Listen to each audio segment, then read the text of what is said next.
नमस्कार दोस्तों, मेरा नाम है शेखर और स्वागत है आप सभी का हमारे यूट्यूब चैनल शिकार स्टडी पॉइंट पर। दोस्तों इसमें हम देखने वाले हैं जो कल एसएसजे का बीएड का पेपर हुआ था उसे हम यहाँ पर देखने वाले हैं। इसमें दोस्तों हम देखेंगे पेपर 1 जो कि दोस्तों होता है हिंदी या अंग्रेजी में से एक आपको करना होता है, या आप हिंदी कर सकते हैं या फिर आप इंग्लिश के 50 क्वेश्चन, एक से लेकर 50 क्वेश्चन होते हैं उसे आप सॉल्व कर सकते हैं। जिसमें आपकी पकड़ अच्छी है उसे आप सॉल्व कर सकते हैं, हिंदी या इंग्लिश कोई भी।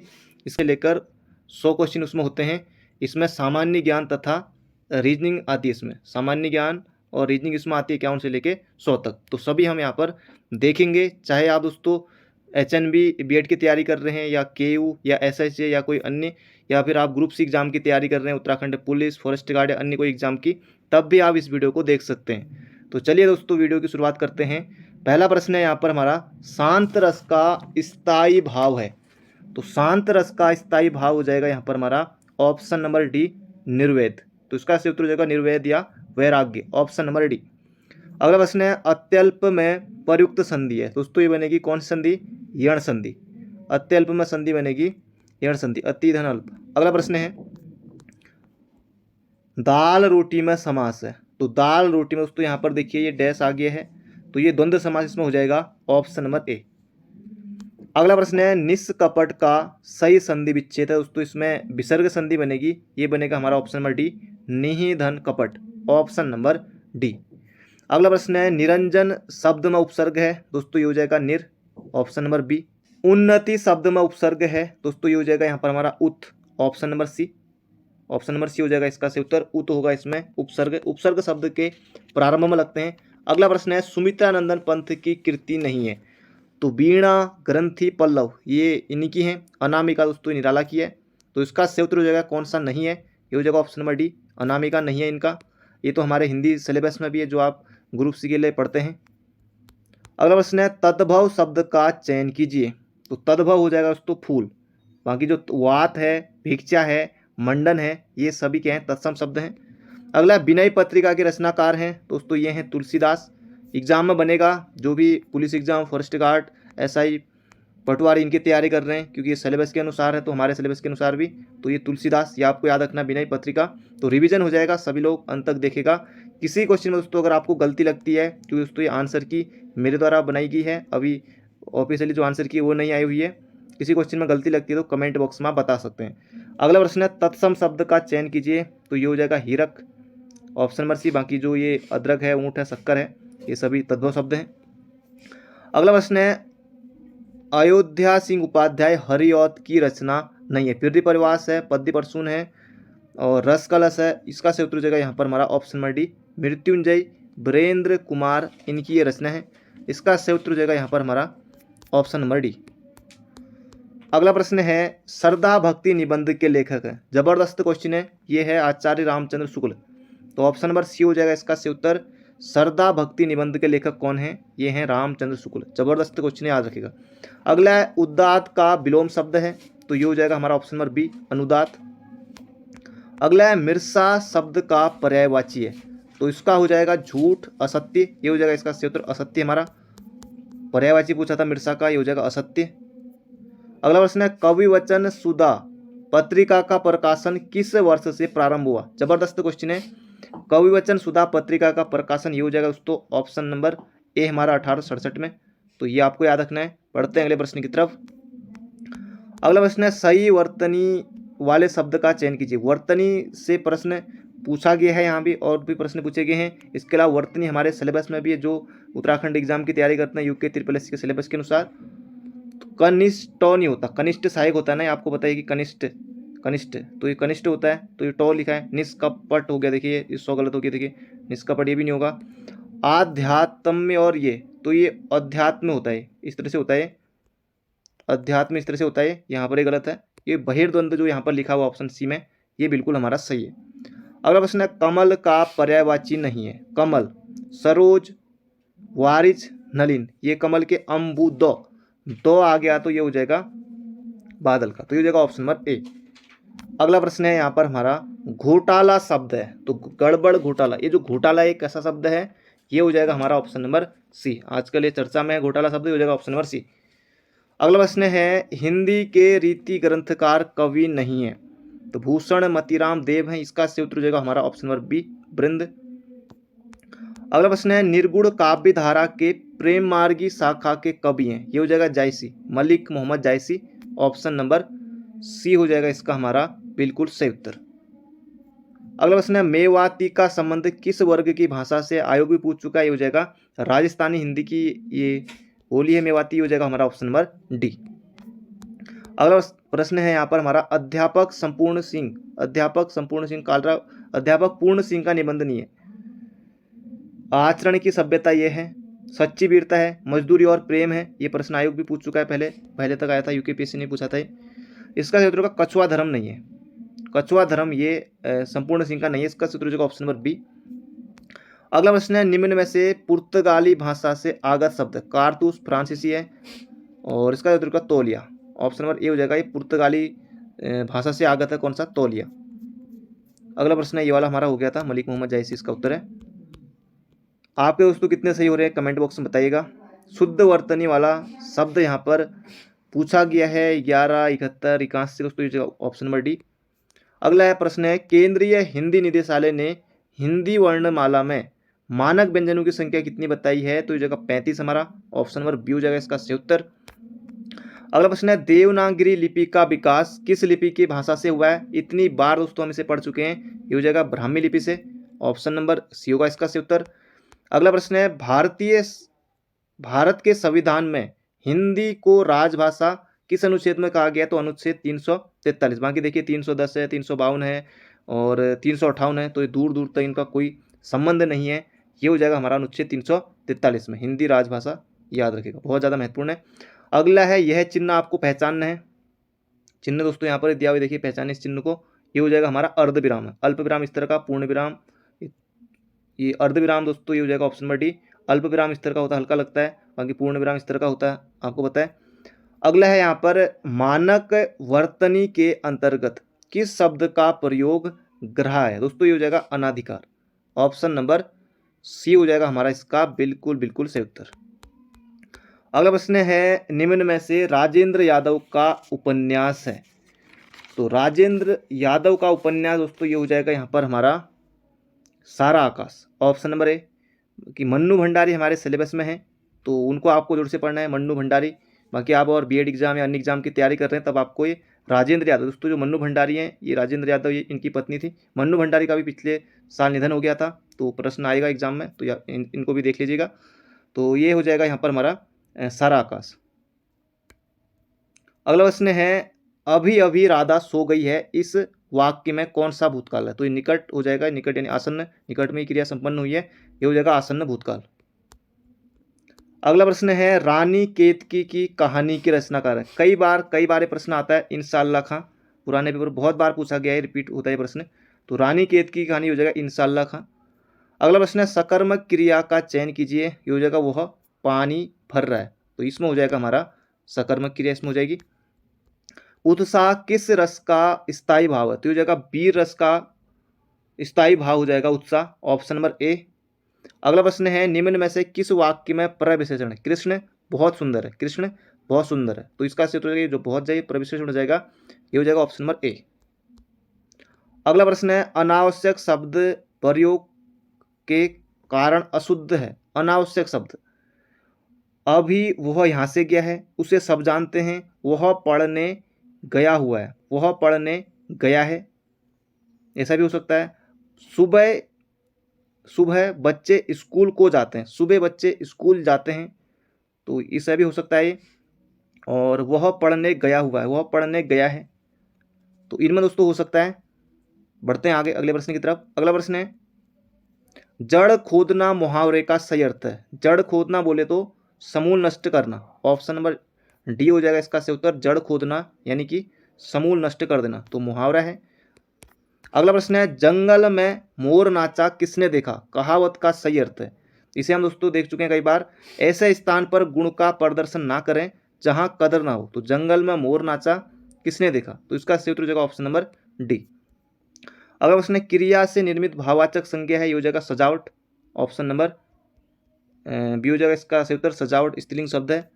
अगला प्रश्न है, जहां किसी वस्तु का बढ़ा चढ़ाकर वर्णन किया जहां किसी वस्तु का बढ़ा चढ़ाकर किया गया वर्णन झूठा प्रतीत हो वहां कौन सा अलंकार होता है? तो ये हो जाए दोस्तों अतिशयोक्ति, बढ़ा चढ़ाकर। अगला प्रश्न है मुहावरा, चोरी का धन मोरी में। ये दोस्तों आजकल बहुत चर्चा में है, ट्रेंडिंग चल रहा है आजकल ये। और ऊँट के मुंह में जीरा, ईंट से ईंट बजाना, आप भला तो जग भला। तो मुहावरा में दोस्तों आपको अधिकतर ना आपको अंत में लगेगा ना। तो जैसे देखिए बजाना, बहुत सारे आपको मुहावरे आप देखिएगा वहाँ पर आपको ना अंत में जरूर से मिलेगा ज़्यादातर। तो ये हो जाएगा ईंट से ईंट बजाना, ये हो जाएगा मुहावरा। ताकि एक छोटी सी एक ट्रिक है, ज़्यादातर में आपको देखने को मिलेगा। बाकी ये सब आप भला तो जग भला, ऊँट के मुँह में जीरा, चोरी का धन मोरी में, तो ये लोकोक्ति है। अगला प्रश्न है, इनमें से शब्द अलंकार कौन सा है? तो ये जगह वक्रोक्ति जो है ये शब्द अलंकार है, सभी के लिए महत्वपूर्ण है। ये तो हमारे सिलेबस में भी है, बाकी जो बीएड एग्जाम या अन्य एग्जाम की तैयारी कर रहे हैं तो वहाँ भी आएगा। तो शब्द अलंकार हो जाएगा वक्रोक्ति। अगला प्रश्न है, कहावत है इसमें। कहावत बोले तो लोकोक्ति हो जाएगा, आधा तीतर आधा बटेर। अगला प्रश्न है, शब्द चयन संबंधी शुद्ध वाक्य। बेटू में युद्ध, अब बेटू में युद्ध ये नहीं होगा, बेटू में क्या महाभारत का युद्ध तो होगा नहीं। पृथ्वी का स्वरूप गोल है, रूप गोल है, ये भी नहीं। मकान गिर जाने का संदेह आ गया भय है, ये भी नहीं होगा। ये हो जाएगा यहाँ पर हमारा लोग बड़ी संख्या में जमा हो गए, ऑप्शन नंबर बी। अगला प्रश्न है यहाँ पर हमारा, इनमें से मात्रिक छंद है। तो मात्रिक छंद दोस्तों ये हो जाएगा उल्लाला, ऑप्शन नंबर बी। अगला प्रश्न है, अतिथि की सेवा करने वाला। वाक्यांश के लिए एक शब्द होगा, तो इसमें बहुत से बच्चों ने गलती की होगी। अतिथि की सेवा करने वाला, आतिथ्य आपको नहीं करना है, ये हो जाएगा हमारा आतिथ्य, ऑप्शन नंबर सी। अतिथि की सेवा करने वाला वाक्यांश के लिए एक शब्द होगा, ये हो जाएगा आतिथ्य, याद रखिएगा। अगला प्रश्न है, शुद्ध वाक्य का चयन कीजिए। पूर्णिमा का चांद देखें, भट्टी में भट्टी गलत लिखा हुआ है। साधु को भिक्षा दो, बादाम खाओ स्वस्थ रहो। दोस्तों ये लग रहा है कि बादाम खाओ स्वस्थ रहो। अगला प्रश्न है, प्रकाशय के लिए सही वाक्यांश है, ये हो जाएगा प्रकाश में लाए जाने योग्य। अगला प्रश्न है, बहुव्रीहि समास किसमें है? रोगग्रस्त तत्पुरुष है, पंचवटी दिगु है, एकाई। अब इसमें दोस्तों या तो बहुव्रीहि करना पड़ेगा, ये आंसर की का इंतजार कीजिए, उसमें आपको ये पता लग पाएगा। अब दोस्तों यहाँ से हम देख लेते हैं जनरल नॉलेज एवं रीजनिंग के महत्वपूर्ण जो इसमें क्वेश्चन पूछे गए हैं। बाकी आने वाले जब भी आप बीएड के एग्ज़ाम या आपने दिया था तो इस बार ठीक है, बाकी जो आने वाले समय में बीएड का एग्ज़ाम देंगे तो वो इस पेपर को देख सकते हैं। बाकी जो अन्य एग्ज़ाम की तैयारी कर रहे हैं वो भी देख सकते हैं। तो अब हम यहाँ से देखेंगे 51 से लेकर प्रश्नवाचक चिन्ह को हटाकर निम्न श्रेणी को पूर्ण करें। दोस्तों ये कुछ नहीं है, इस तरह से यहाँ पर सॉल्व किया गया है। इसमें आएगा उत्तर हमारा ऑप्शन नंबर सी, इसे आप सॉल्व कर लीजिएगा, ऑप्शन नंबर सी आएगा इसका सही उत्तर। अगला प्रश्न है यहाँ पर हमारा, टाइपिस्ट टाइप राइटर, और राइटर क्या हो जाएगा? ये हो जाएगा बुक, ऑप्शन नंबर सी। अगला प्रश्न है, ड्यूमा का संबंध रूस से है, ठीक उसी प्रकार सोरा का संबंध। ड्यूमा दोस्तों रूस की संसद है, तो अफगानिस्तान का हो जाएगा ये सोरा, ऑप्शन नंबर ए हो जाएगा इसका बिल्कुल हमारा सही उत्तर। अगला प्रश्न है यहाँ पर हमारा, निम्नलिखित में जोड़ों को ध्यान से पढ़ें, सस्ता और सस्तापक, ये यहाँ पर आपको बताना है। यहाँ पर दोस्तों ये बताना है कि सस्ता और सस्तापक दिए हुए हैं, कौन सा इसमें से कथन उपरोक्त तो जोड़ा सही है। इस तरह से दोस्तों ये लंबा चौड़ा प्रश्न पूछा गया था, बिल्कुल आसान है। ब्रह्म समाज राजा राम मोहन राय सही है, सत्यशोधक समाज ज्योतिबा फुले सही है, भारतीय राष्ट्रीय कॉन्फ्रेंस एमजी रेनाल्डे ये भी सही है, हरिजन सेवक संघ दोस्तों ये महात्मा गांधी। अब ऑप्शन देखिए यहाँ पर आप किस तरह से सॉल्व करेंगे। देखिए ब्रह्म समाज राजा राम मोहन राय है, सत्यशोधक समाज ज्योतिबा फुले, ये दोनों अभी तक आपको सही लगे, एक और दो। अब देखिए तीसरा भी सही है, चौथा भी सही है, एक और तीन कर नहीं सकते, केवल तीन कर नहीं सकते, तो ऐसे में आपको ऑप्शन नंबर डी ही टिक करना पड़ेगा, कोई उपाय नहीं है। तो ये चारों के चारों सही हैं। अगला प्रश्न है यहाँ पर हमारा, निम्नलिखित में से किसका भारत के राष्ट्रपति के रूप में सबसे लंबा कार्यकाल रहा है? अच्छा प्रश्न है, कई बार पूछा गया है, ये हो जाएगा राजेंद्र प्रसाद, ऑप्शन नंबर सी। अगला प्रश्न है, 2 वर्षीय बीएड के लिए एनसीटीई के मानदंड और विनिमय कार्यक्रम को किस वर्ष में अधिसूचित किया गया था? तो अधिसूचित पूछा है तो 2014 हो जाएगा, वरना लागू आता है 15 से। अगला प्रश्न है, SWAYAM का पूर्ण रूप है, तो ये हो जाएगा दोस्तों ऑप्शन नंबर सी वाला, study webs of actual learning for young aspiring minds, तो ये हो जाएगा ऑप्शन नंबर सी। अगला यहाँ पर हमारा भारत के वर्तमान शिक्षा मंत्री कौन है, तो ये धर्मेंद्र प्रधान है। धर्मेंद्र प्रधान है भारत के वर्तमान शिक्षा मंत्री, ऑप्शन नंबर सी। अगला प्रश्न है भारत में शिक्षा दिवस किसके जन्म दिवस के अवसर पर मनाया जाता है, तो 11 नवंबर को मनाया जाता है, मौलाना अबुल कलाम आज़ाद का जन्मदिन, तो ये हो जाएगा हमारा ऑप्शन नंबर ए। अगला प्रश्न है उत्तराखंड के पहले मुख्यमंत्री कौन थे, तो ये थे दोस्तों कौन, इसका सूत्र हो जाएगा नित्यानंद स्वामी। पहले राज्यपाल कौन थे, ये हो जाएगा सुरजीत सिंह बरनाला। उत्तर प्रदेश के पहले मुख्यमंत्री कौन थे, ये हो जाएगा यहाँ पर हमारा गोविंद वल्लभ पंत। नारायण दत्त तिवारी, ये उत्तराखंड के पहले निर्वाचित मुख्यमंत्री थे। अगला प्रश्न है, कई बार हम इसे देख चुके हैं, वेदों की ओर चलो, वेदों की ओर लौटो का नारा किसने दिया था, स्वामी विवेकानंद नहीं करना आपको, ये हो जाएगा यहाँ पर हमारा स्वामी दयानंद सरस्वती। अगला प्रश्न है सर्व शिक्षा अभियान योजना किस वर्ष प्रारंभ हुई, तो ये हो जाएगा हमारा ऑप्शन नंबर सी 2001-2002। अगला प्रश्न है भारत का पहला मुक्त विश्वविद्यालय किस राज्य में स्थापित किया गया, आंध्र प्रदेश में किया गया है, ये आपको बिल्कुल याद रखना है। उत्तराखंड मुक्त विश्वविद्यालय स्थापना ये हुई थी 2005 में। अगला प्रश्न है यहाँ पर हमारा यशपाल कमेटी रिपोर्ट 1993 को किस नाम से जानते हैं, ये हो जाएगा लर्निंग विदाउट बर्डन, ये हो जाएगा ऑप्शन नंबर सी। अगला प्रश्न है विद्यालय के पहले 10 वर्षों के दौरान सामान्य शिक्षा के एक भाग के रूप में सभी विद्यार्थियों को विज्ञान और गणित अनिवार्य रूप से पढ़ाया जाना चाहिए, यह है किसने सुझाया, ये सुझाया था कोठारी आयोग ने। अगला प्रश्न है निम्नलिखित में से कौन सा संगठन भारत में शिक्षा की गुणवत्ता को देखता है, ये हो जाएगा NCT, ऑप्शन नंबर बी। अगला प्रश्न है MQOCS, तो इसका यहाँ पर पूर्ण रूप बताना है, ये क्यों नहीं है, MO है, थोड़ा ये यहाँ पर इस तरह से MO है, क्यों नहीं है, तो इसका सही उत्तर हो जाएगा यहाँ पर हमारा ऑप्शन नंबर सी वाला, ऑप्शन नंबर सी हो जाएगा इसका सही उत्तर। अगला प्रश्न है राष्ट्रीय माध्यमिक शिक्षा अभियान RMSA योजना, ये आई थी दोस्तों 2009 में, ऑप्शन नंबर सी हो जाएगा इसका सही उत्तर।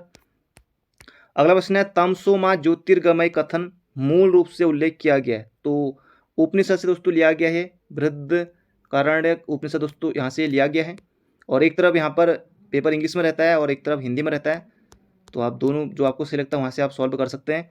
अगला प्रश्न है निम्नलिखित में से कौन सा जून 2017 में नवगठित NEP 2020 के अध्यक्ष थे, तो के कस्तूरी रंजन समिति की सिफारिश पर ही ये जो नई शिक्षा नीति है ये लागू की गई, तो ये आपको याद रखना है। अगला प्रश्न है ये 2020 में भी आया था, उसके बाद जो पिछले साल जो पेपर हुआ था उसमें भी आया था, तो NEP 2020 में वर्तमान में 10+2 प्रणाली को एक नई पाठ्य चर्चा संरचना द्वारा प्रतिस्थापित किया जाना, यह नई पाठ्यचर्या संरचना क्या है, तो ये आपको याद रखना है 5+3+3+4, तो ये याद रखेगा, बाकी ये ऑप्शन आप देख सकते हैं आसानी से टिक कर सकते हैं, ये हो जाएगा हमारा ऑप्शन नंबर बी, बाकी किसी में नहीं है ढंग का, ये हो जाएगा हमारा ऑप्शन नंबर बी वाला, तो याद रखेगा आने वाले किसी एग्जाम में आ सकता है। उत्तराखंड राज्य का गठन अलग राज्य के रूप में कब किया गया, तो 2000 में किया गया, 9 नवंबर 2000 को, ये आप सभी को भली बात ही पता है। अगला प्रश्न है यदि एक कूट भाषा में A को 1, LAT को 38, ये L का जैसे 12 पर होता है, A 1 पर होता है, T 20 पर होता है, E 5 पर होता है, तो इनको यहाँ पर इस तरह से जोड़ा गया है, तो इसी तरह से आप REBUT को आप जोड़ेंगे तो ये आएगा दोस्तों 66, तो ये 66 आएगा, ये आप कर लीजिएगा। इसमें दोस्तों ये भी एक छूटा हुआ पद है, तो ये दोस्तों आप आसानी से इसको भी सॉल्व कर सकते हैं, यहाँ पर आएगा 35। अगला प्रश्न है यहाँ पर हमारा, ये भी रीजनिंग का ही है, तो रीजनिंग में दोस्तों इसे भी जब आप सॉल्व करेंगे ये आएगा हमारा ऑप्शन नंबर सी। आई भी इसमें लास्ट में आएगा, देखिए इन्होंने इतना ही किया है, तो आई भी इसमें लास्ट में आएगा, कुछ नहीं इसमें बस जो है 4 इसमें प्लस हुआ है, बाकी कुछ नहीं है, आसान ये रीजनिंग है। अगला प्रश्न है राम की वर्तमान आयु 20 वर्ष है, उसके पिता की आयु 40 वर्ष है, कितने वर्ष से पूर्व उसके पिता की आयु उसकी आयु की 3 गुना थी, दोस्तों ये आ जाएगा ऑप्शन नंबर ए 10 वर्ष आएगा। ये जो कम्युनिकेशन लिखा हुआ है अक्षरों का प्रयोग करके क्या बनाया जा सकता है, दोस्तों इसमें आपको पहचानना होता है, जैसे इसमें क्या बनाया जा सकता है, जैसे इसमें भी है, ये भी इसमें आपको कहीं मिलेगा नहीं, और इसके अलावा वाई नहीं मिलेगा इसमें आपको, और इसके अलावा ऐसे शब्द नहीं मिलेगा, तो ये एक्शन बनेगा, बिल्कुल आसान है, सभी को इसमें 1 नंबर मिल जाएगा। बाकी एक ही नंबर सीरीज का यहाँ पर क्वेश्चन पूछा गया है। अगला पद क्या आएगा, तो ये आएगा दोस्तों LP। अगला प्रश्न है यहाँ पर क्या आएगा दोस्तों, यहाँ पर आएगा 64, 64 आएगा। जैसे 2 का स्क्वायर दोस्तों 4 होता है, 4 गुणा 2 तो ये 8 का रखा है, 3 का स्क्वायर 9 होता है, 9 गुणा 3 27, 4 का स्क्वायर 16 होता है, तो 16 गुणा 4 तो ये आएगा 64, बिल्कुल आसान है। अगला है विश्व में सबसे अधिक चाय का निर्यातक देश, ये हो जाएगा श्रीलंका। पानीपत का तृतीय युद्ध किसके मध्य हुआ था, अहमद शाह अब्दाली और मराठों के बीच हुआ था, बिल्कुल आसान क्वेश्चन है, याद रखेगा, कई बार बनता है एग्जाम में। भारत को एंटी मिसाइल तकनीक बराक किस देश से प्राप्त हुई, तो ये हुई थी इजराइल से, ऑप्शन नंबर सी होगा इसका सही उत्तर। तमिल रामायण की कृति है दोस्तों, ये है कंबन की। जीएसटी लागू करने की तिथि है, ये हो जाएगा 1 जुलाई 2017, बिल्कुल आसान प्रश्न है। एक प्रकाश वर्ष की दूरी के समान होती है, तो ये आपने बस पहले पढ़ा होगा, ये हो जाएगा ऑप्शन नंबर ए वाला, ऑप्शन नंबर ए हो जाएगा इसका सही उत्तर। अगला प्रश्न है लाल बहादुर शास्त्री राष्ट्रीय प्रशासनिक अकादमी कहाँ पर है, तो ये है मसूरी में, आप सभी को पता है मसूरी में 1 सितंबर 1959 को इसकी स्थापना होती है। अगला प्रश्न है महावीर जैन धर्म के 24वें व अंतिम तीर्थकर का जन्म कहाँ हुआ था, तो ये हुआ था वैशाली में, लुम्बिनी नहीं करना है, ये हो जाएगा ऑप्शन नंबर बी हमारा वैशाली में। अगला प्रश्न है प्रथम ज्ञानपीठ पुरस्कार प्राप्त करता है जी शंकर कुरूप हैं, इनका नाम आपको याद रखना है। अगला प्रश्न है अम्लीय वर्षा के पीएच का मान होता है, ये यहाँ पर पूछा गया, ये हो जाएगा हमारा ऑप्शन नंबर ए। अगला प्रश्न है किस राज्य में प्रथम डाक के वितरण हेतु डाक विभाग ने ड्रोन का प्रयोग किया, ये किया था गुजरात में। अगला प्रश्न है वंदे मातरम भारतीय नेशनल कांग्रेस के अधिवेशन में प्रथम बार गाया गया था 1896 के अधिवेशन में। अगला प्रश्न है रीजनिंग का, बिल्कुल आसान प्रश्न है, 1 4 9 16 25 49, तो अगला आएगा 64, तो इस तरह से बिल्कुल आसान है, ये हो जाएगा यहाँ पर हमारा 49, ऑप्शन नंबर डी में है। एशिया की सबसे बड़ी तरल दर्पण दूरबीन का है, तो उत्तराखंड नैनीताल में है। मनोविश्लेषण के जनक कौन है, तो सिगमंड फ्राइड है, सिगमंड फ्राइड है, ऑप्शन नंबर डी होगा इसका सही उत्तर। अगला प्रश्न है संविधान में मौलिक कर्तव्यों को कब शामिल किया गया, तो 42वें संविधान संशोधन 1976 के द्वारा किया गया था सरदार स्वर्ण सिंह समिति की सिफारिश पर। अगली संख्या यहाँ पर पूछा गया है, ये देखिए 80 70 60 10 15, तो यहाँ पर आना चाहिए 20, तो बिल्कुल आसान है, इसमें भी ज़्यादा कोई दिक्कत आपको नहीं हुई होगी। अगला प्रश्न है दोस्तों, यहाँ पर एक इंग्लिश जो स्पेलिंग है, मतलब स्पेलिंग आपको सही स्पेलिंग बताना था, तो इसमें हो जाएगा हमारा ऑप्शन नंबर ए। अगला प्रश्न है दोस्तों, यहाँ पर ज़्यादा कुछ नहीं है, ये आपको लग रहा होगा 64 27 ये कैसे लिखा हुआ है, तो इतना भी ये प्रश्न टफ नहीं है। देखिए इसमें क्या क्या किया है, जैसे 74 है, 74 में से 10 घटाया 64 लिख दिया, 37 है, 37 में से 10 घटाया 27 लिख दिया, 65 है, 65 में से दोस्तों इन्होंने 10 घटाया तो यहाँ पर 55 लिख दिया है, और 23 में से दोस्तों 10 घटाया, सॉरी यहाँ देख लेते हैं क्योंकि यहाँ थोड़ा आधा यहाँ रखा ना, तो ये देखिए 74 है, 74 में से सॉरी 74 है, और 74 का देखिए यहाँ पर लिखा है 64, तो 10 घटाया, यहाँ पर साफ साफ पता चल रहा है। 37 है, 37 में से 10 घटाया 27 आया हुआ है, 65 में से 10 घटाया तो 55, 23 में से 10 घटाया 13, तो इसी तरह 60 में से 10 जाएगा 50, और 63 में से 10 73 में से 10 जाएगा तो ये आएगा 63, तो ये 50 63 होगा ऑप्शन नंबर बी वाला। तो ये थे दोस्तों इसमें पूछे गए प्रश्न। बाकी आखिरी प्रश्न ये है यहाँ पर हमारा, इसका मान यहाँ पर आपको बताना था, ये आएगा 84। तो दोस्तों पूरा पेपर हमने देख लिया है, किसी क्वेश्चन में गलती हुई होगी तो आप कमेंट बॉक्स में बता सकते हैं, बाकी मैंने बिल्कुल सही उत्तर आपको बताए हैं। बाकी ये पेपर दोस्तों हम कल ही सॉल्व कर चुके हैं। बाकी मिलते हैं बहुत जल्दी एक नई वीडियो में। आपके मन में कोई सवाल है तो आप कमेंट बॉक्स में पूछ सकते हैं। Thank you friend, thank you so much.